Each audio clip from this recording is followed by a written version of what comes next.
Welcome back to LePodcast episode 54. As always, you're here with Hoop and Sandy today.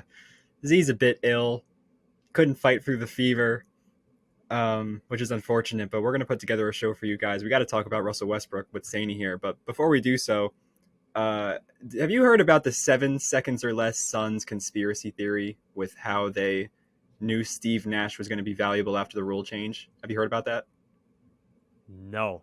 So when they were designing the elimination of the hand check and the free flow of offense, one of the Suns executives was on the board, so they knew going into their next rebuild when they got Nash from the Mavericks that he was going to be much more effective, and they built their offense around the rule change before anyone else knew about it.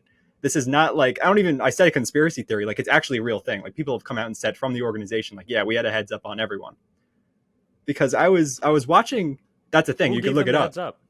No, the dude, the executive, I forget his name, but he was on the board that was deciding the rule change for the hand checking and the free flow of offense. So he went back to the Suns and was like, hey guys, the game's about to open up. Now this short white guy is going to be a lot more effective because he doesn't have to body anyone. He's going to be able to move freely. He's kind of cold. So they built their offense around Nash and, expanded into this quick style of 3-point gunning play.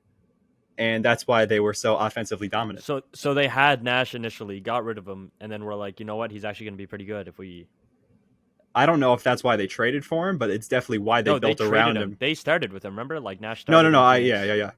What's crazy about it too, because I was watching highlights this morning. I feel like I am turning into Steve Nash. I had a bloody nose before the show. I also have long hair and I'm white, so yeah. He's not Canadian like me though. He's not Canadian like me though. But if you look at his career arc, before the age of 26, he did not average over 10 points at all or over 5 assists. When he was 26 in Dallas, he went up to like 16 and 7.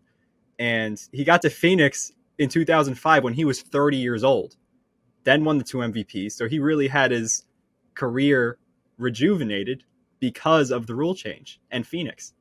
So I'm not saying that Steve Nash is fraudulent. I think it's more of a what if. Like, what if Nash from the jump played with the rule change on the Suns? Because he really did all that damage in like his 30s, which is unheard of. Isn't that nuts? Cool way to start the episode. I would never even like think twice about. Yeah, that's a cool way to start. I got to do some more fun facts like that. I think we should start an episode out with every. Yeah, I don't think a lot of people know that. I'm not gonna lie, that's not something like known. Yeah, I mean the offense was built around him because they knew what was coming, and the rest of the league didn't.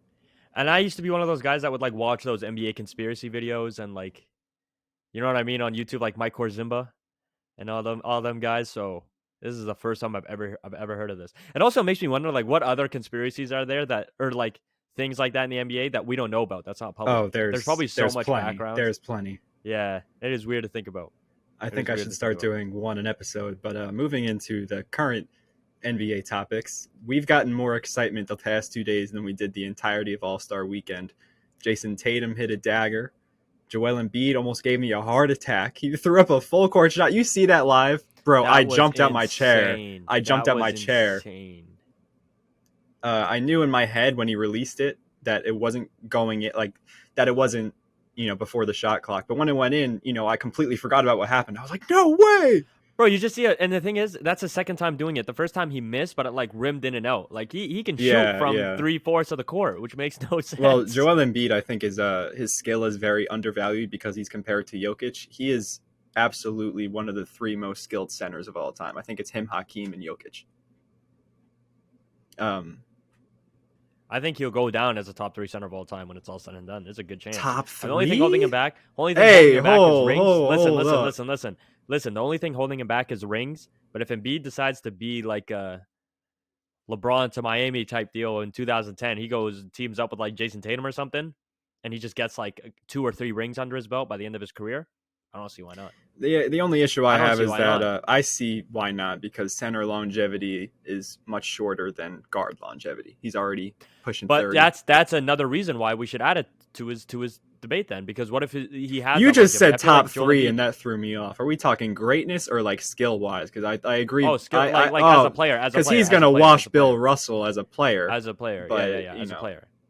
You got to respect Bill the Hill. I think honestly, already he's already a top 3 center we've ever seen. If we're gonna be blunt, like let's be honest. What are we like? Compare him, put him 1-on-1 with other centers. Like, wait, I'll take Shaq, I'll take Hakeem, and then there's a very short, and then Jokic maybe. At top 3, top 4. There's a debate for top 3. I think as a skill set as a center, why not? I mean, Kareem Abdul-Jabbar was a person, but you're undervaluing Kareem, dog. If you plug in Joel Embiid for Kareem, I would not be surprised if their careers turned out the same. Well, that's you're the modern medicine and shoes, bro. Throw Kareem in some PG6s. As a skill. I'm just talking skill. Yeah, I understand. Like these guys don't have a jumper like Embiid. And Embiid's just as dominant in the paint. You know what I'm saying? Like that's what I'm looking at. Sure. But going back to the crazy games, Trae Young hit a game winner that I saw live against Brooklyn. If you want to talk about your boy's first game with the Clippers, real quick with the Hawks, because everybody's talking about how the Hawks basketball is back, because ever since they fired Nate McMillan, they've just been looking better. The Nets team is handicapped compared to what it was at the beginning of the season. No, I'm not saying it was a quality win. I was just saying it was exciting. No. Oh, no, I'm not saying you. I'm saying the community. I just want to address the fact that I don't think Nate McMillan leaving the Hawks necessarily puts them as a threat in the East. They've won 2 games. Whoop-de-doo. That's all I really wanted to say. If we're giving the Hawks respect for winning 2 straight, I mean the Knicks are on a 5-game heater. I mean no one talks about that, bro. The Knicks are the quietest 6th seed of all time. They're about to be 5th when the Nets drop out, but the Knicks are the quietest 6th seed of all time. Listen to those words. We're pretty quiet. What 6th seed should ever be loud? What does that mean? No, I mean I'm listening to another podcast. I am gonna shout it out. It's Player's Choice, and 2 of the dudes on there, they're talking about the Knicks, and they breeze over the topic, but they decide to spend an hour and a half talking about the 13th seeded Lakers. Like when they're trying to circle through each team. That's because it's the Lakers. No, but the problem was one of the dudes on there was like, oh, why are we talking about the Lakers at the 13th seed? And then they don't have that same energy for an actually good team. The Knicks are the Knicks are a very good team. Oh, they are. If the Thunder and Portland lose tonight, the Lakers go up to 11th. Woo.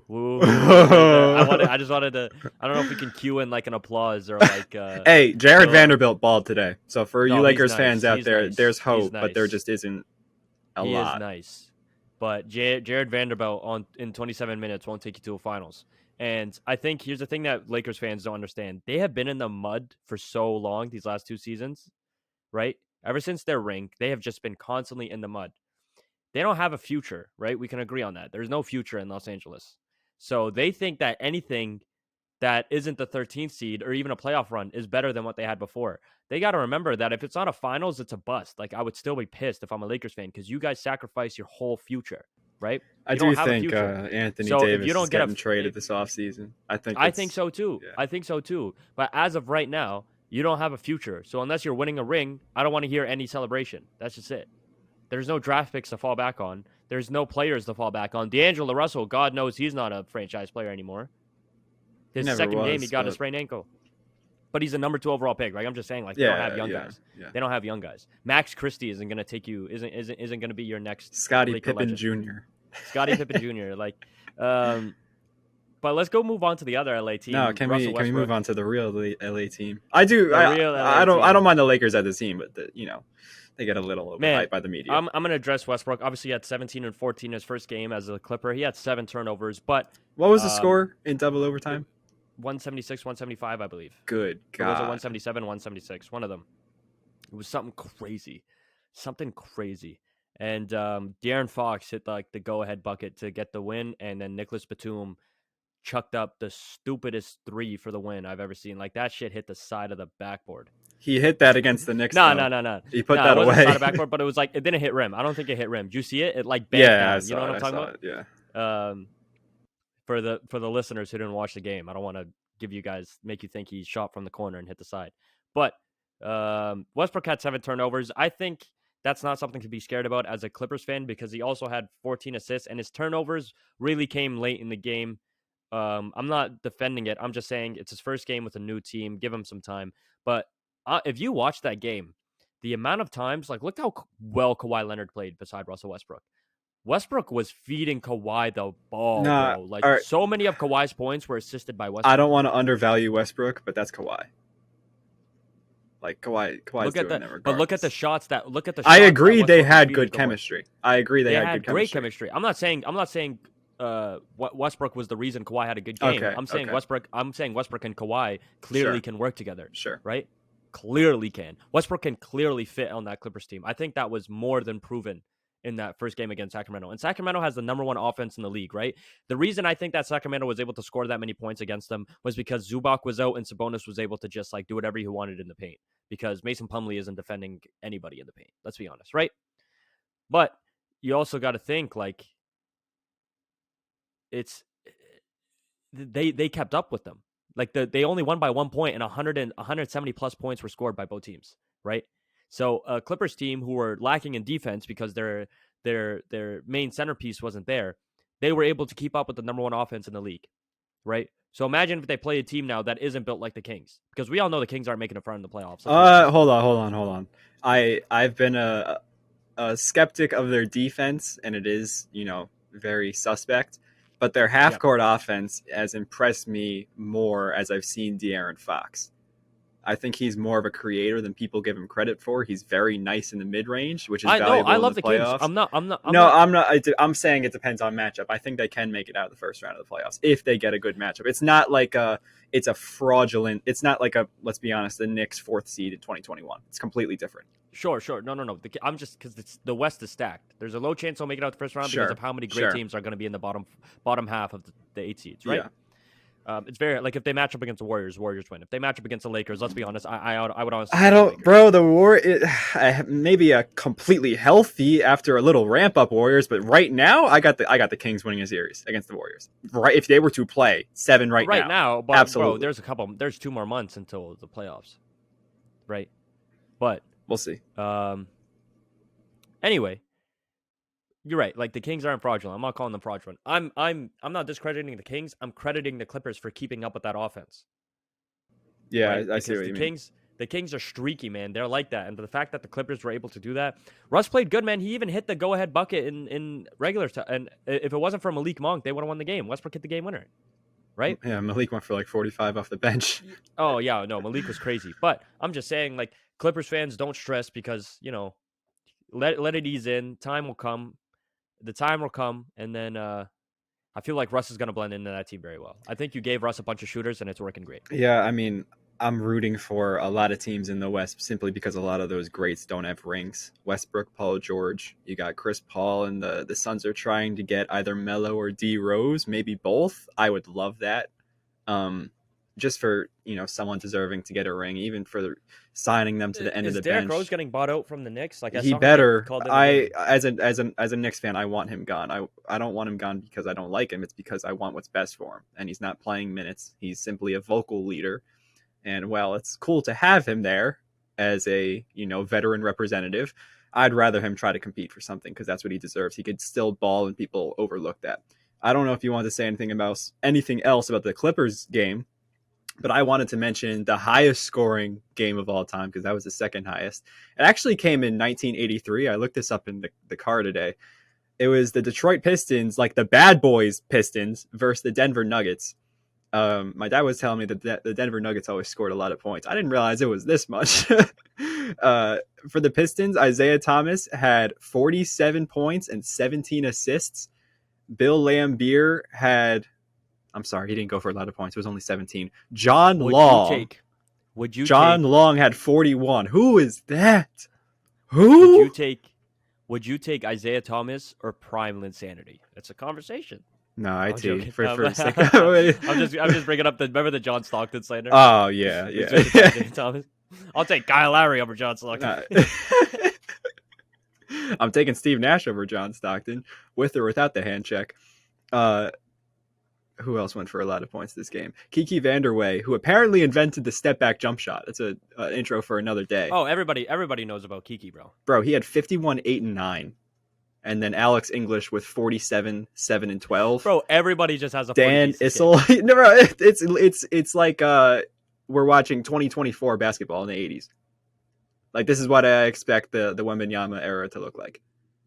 Oh, speaking of Wembanyama, you see that clip of him getting shouldered in the chest, flying back 5 feet and getting dunked on? And how all the old heads are commenting, oh, this young buck will last in the league. Wait for Embiid and Jokic to go over the plate. Or how every single major media outlet actually looks at every single, not even highlight, possession of Wembanyama and just the pressure on that guy is insane. That's why I said don't be surprised. Like, there's a chance that guy might end up being a bust because of the expectations we're putting on him. I said that a while ago. Remember in the episodes I said that? You guys called me crazy, bro. I called you crazy because it depends on your definition of a bust. My definition of a bust, I don't think he'll end up to be. The way I look at it, it's like, bro, I have never seen a player who isn't in the league be posted on the NBA social medias as much as Wembanyama has. It's too much. He's got his own section on League Pass, bro. It's weird. Like, he's not even in the league yet. Like, I get it. Like, he's a young guy. Like, we did it with Zion, we did it with LaMelo, but that was only like House of Highlights. It wasn't NBA, bro. Like, the NBA has, I don't know if Omar got a job over there and he's teaching them how to ride. Pause. But I'm just saying, you know what I mean? Like, you know, no, I don't know what you mean. Can you please elaborate? No, bro, where is he when you need him, man? like, I mean, like, to like be. You get what I mean? Nah, cut it out. Cut. Bro, like, No, like, they're just all over these guys, man. Like, these rookies. Whoa. There's games. There's games going on, and I'm seeing a Wembanyama game at 3 p.m. and he's playing the most random basketball team I've ever seen in my life. Like, it makes no sense. It'll be like they're not even covering. It's not even like he's in the G League. Like, I get it if it was they were doing this with Scoot Henderson, who gets no attention, by the way, for the player he is. He is an amazing player. That man gets no attention, right? If it was Scoot Henderson, okay, he's in the G League, right? That makes sense. They didn't do it with Jalen Green. It's at least NBA affiliated. Wembanyama, they post his France games, like the international games they play on the app, and they're like, catch Wemby at 3 p.m. Like, bro, come on, like, too much. I'm trying to separate him from the hype he gets, because I know it's the media guy's fault. I don't want to hate him for it. I swear to God, it was on every single major account, like Bleacher Report, House of Highlights, whatnot, right? Somebody hit a floater on Wembanyama. It wasn't even a nice bucket. It was a regular bucket. He pulled up in the mid-range. Wembanyama came from out the paint to try and contest it, and he shot and made it. But Wembanyama wasn't guarding him. It was help defense.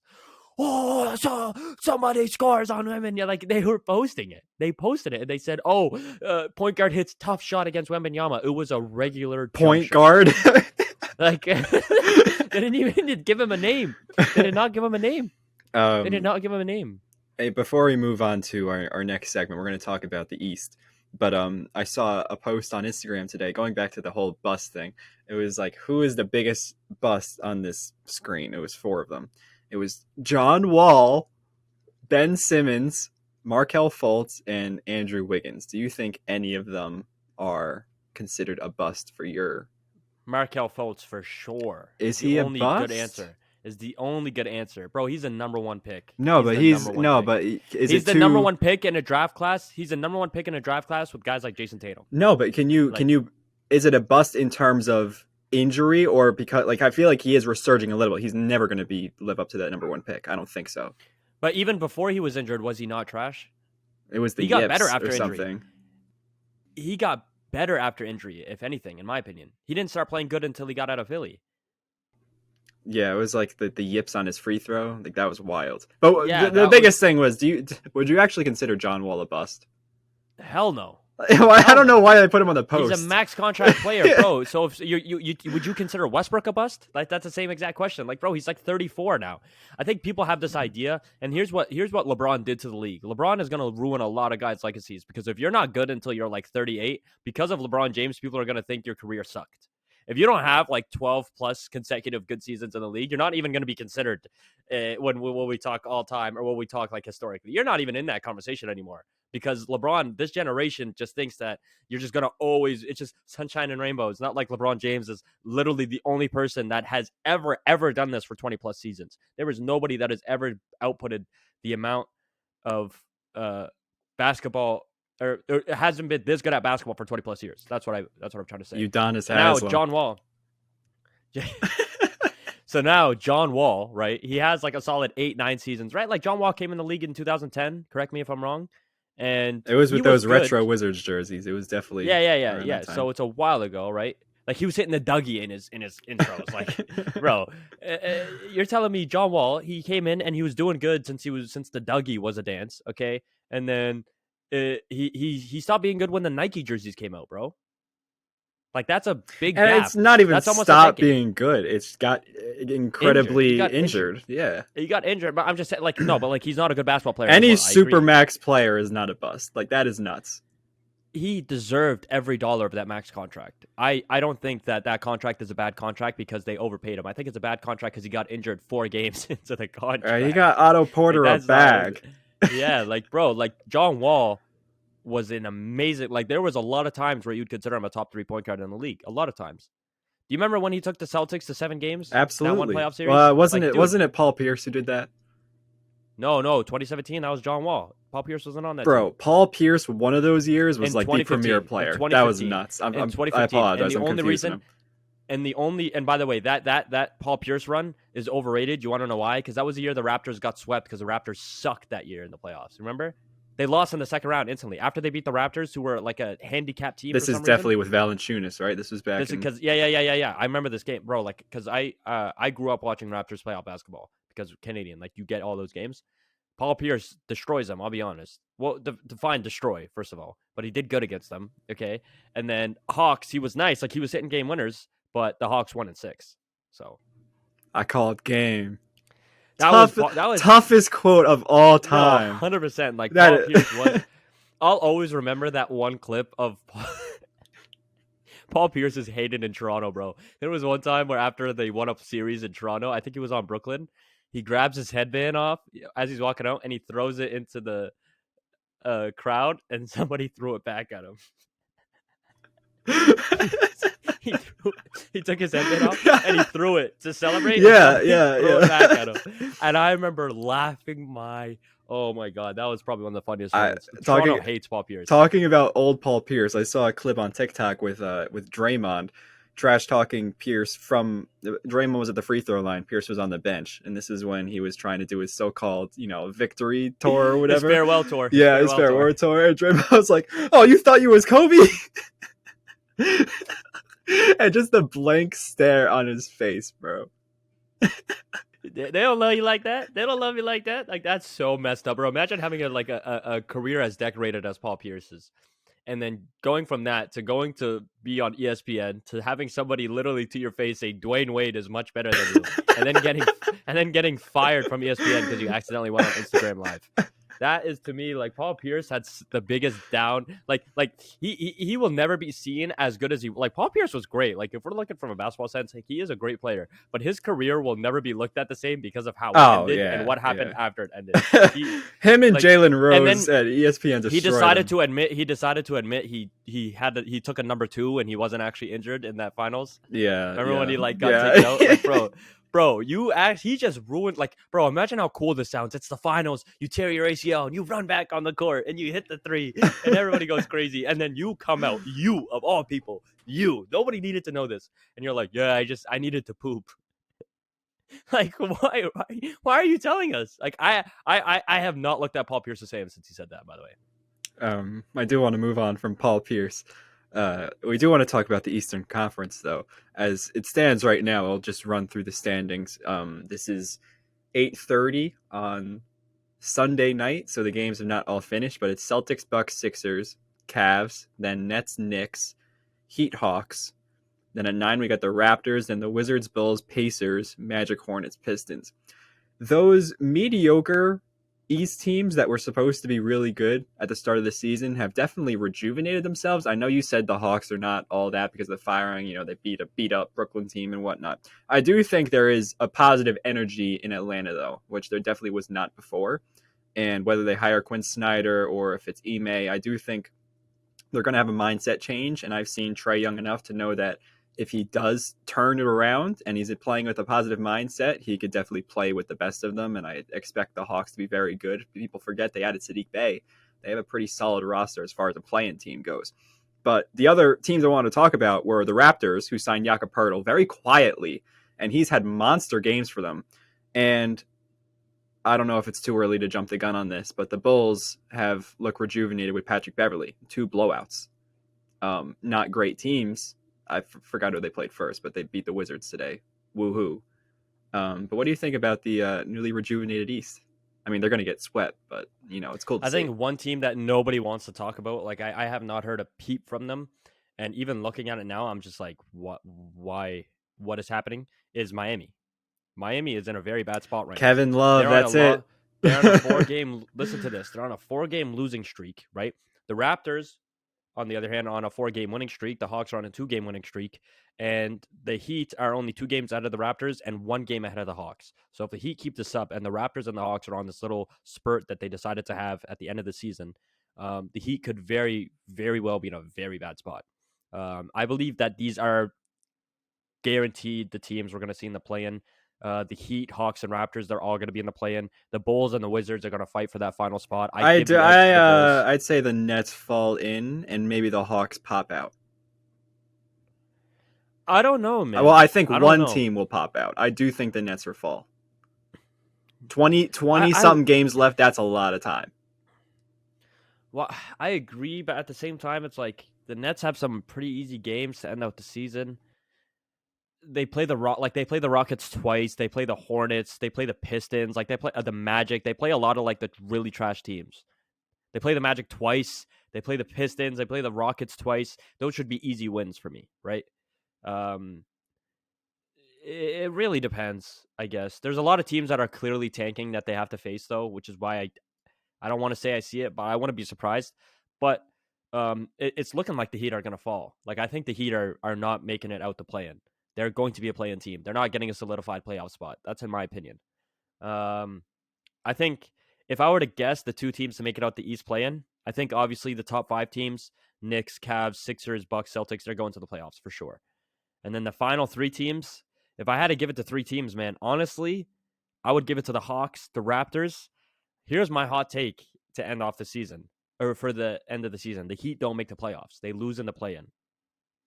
I would take the Bulls going to the playoffs over them.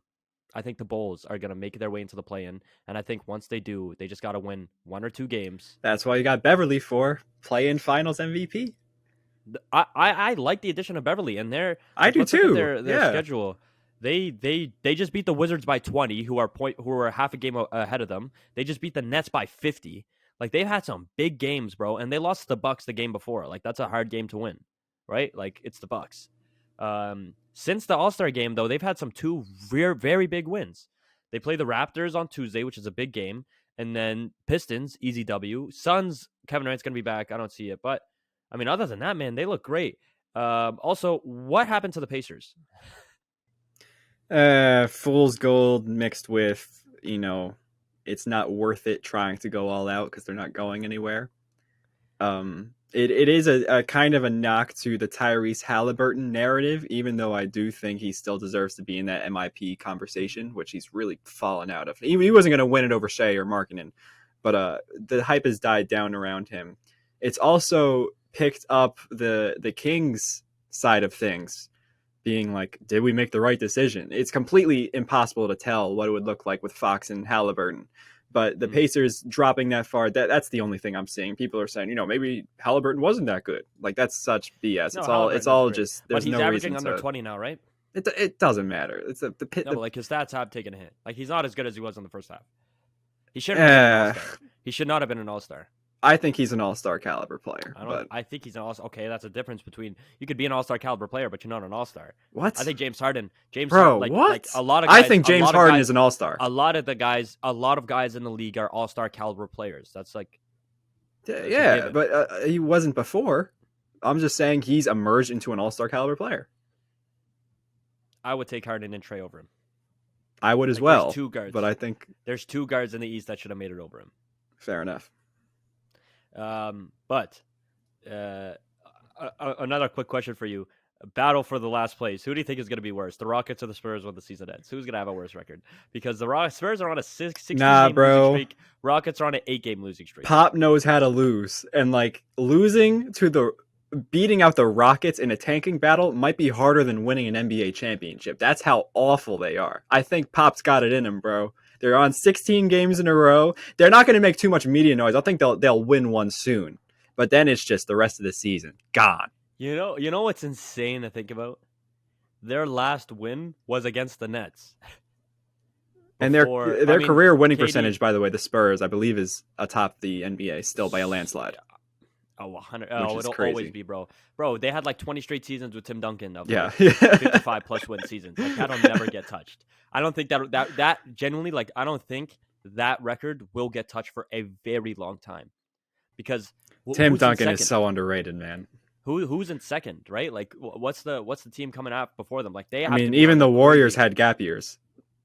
Yeah, no, the Warriors were ass before they had that run.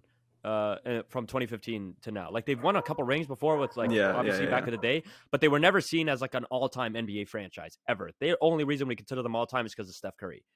They have to do that for another like 20 years if they want to touch the Spurs winning record. Like the Spurs were so dominant for so long that it trips me out to see them on a 16-game losing streak. I sometimes I'll look at the Spurs and Heat on like a matchup on Bleacher Report, and it's like, dang, man, the good times. I still think Tim Duncan and LeBron are facing off tonight. Man,